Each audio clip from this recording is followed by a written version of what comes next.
Zigenze okwera ssaawa emu ez'okumakya ng'abakkiriza bakuŋŋaanye edda ku Lutikko e Lubaga okwetaba mu kutambuza ekkubo ly'omusaalaba nga beefumiitiriza ku ebyo Yezu Kristo bye yayitamu ng'agenda okukomererwa ku musaalaba. Abamu balabiddwako nga beegayirira ku kiwumbe kya Bikira Maria kw'ossa n'okusoma essappule.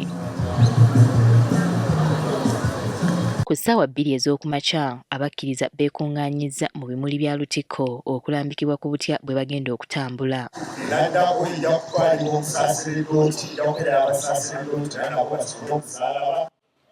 Ate bannaddiini baddeko, bannabyabufuzi baddeko, bassaabakristo baddeko n'ebikola ebirala nga bwe tunaatambula mpola mpola.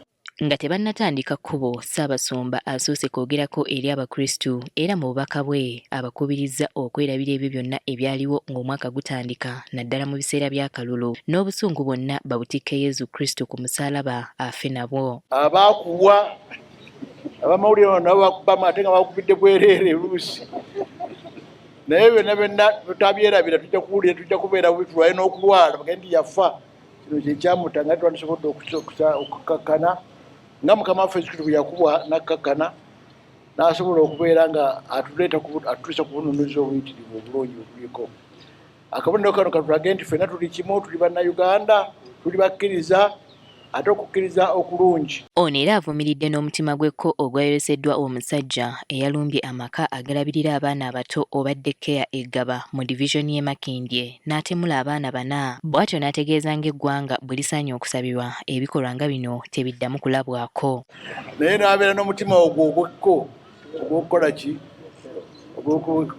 Omusaalaba guno akabonero kano ke tulaga kalaga ensi tuli bakkiriza, tuli ba Katonda, aye tumaliridde okukyusa okuva okufa ne Kristo tuve mu ntaana, ekibi tukireke mu ntaana. Ssaabasumba era asabye abakristu okukuuma empisa ze babadde nazo mu kiseera ky'ekisiibo era n'asaba abazadde okusabira abaana baabwe naddala mu biseera bino. Obuvunaanyizibwa bw'olina obw'okubeera maama, okubeera taata, okubeera omwami mu maka, obw'okuweerera abaana, obw'okubeera omukristo omulungi, obw'okubeera omuntu wa Katonda, obw'okubeera munnayuganda assaamu abalala ekitiibwa, obw'okwefuga nga babaddeyo ebikemo ebyenjawulo. Ku ssaawa 3 Ssaabasumba akulembeddemu abakristu mu kutambuza ekkubo ly'omusaalaba.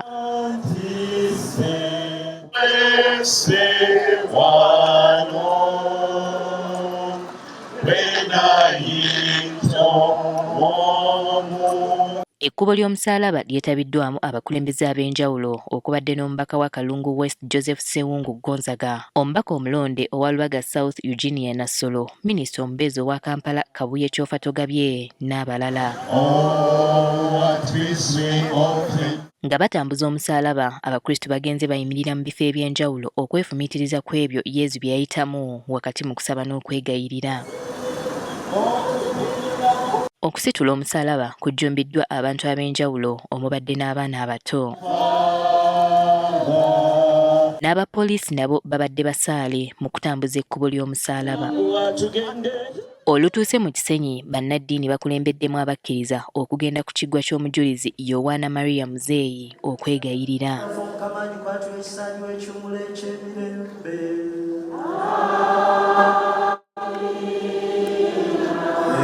Ku ssaawa 5 abakristu nga bakulembeddwamu Ssaabasumba abadde asitudde omusaalaba batuuse ku kisaawe kya Old Kampala okwegatta ku bannaddiini abalala mu kusaba okwawamu.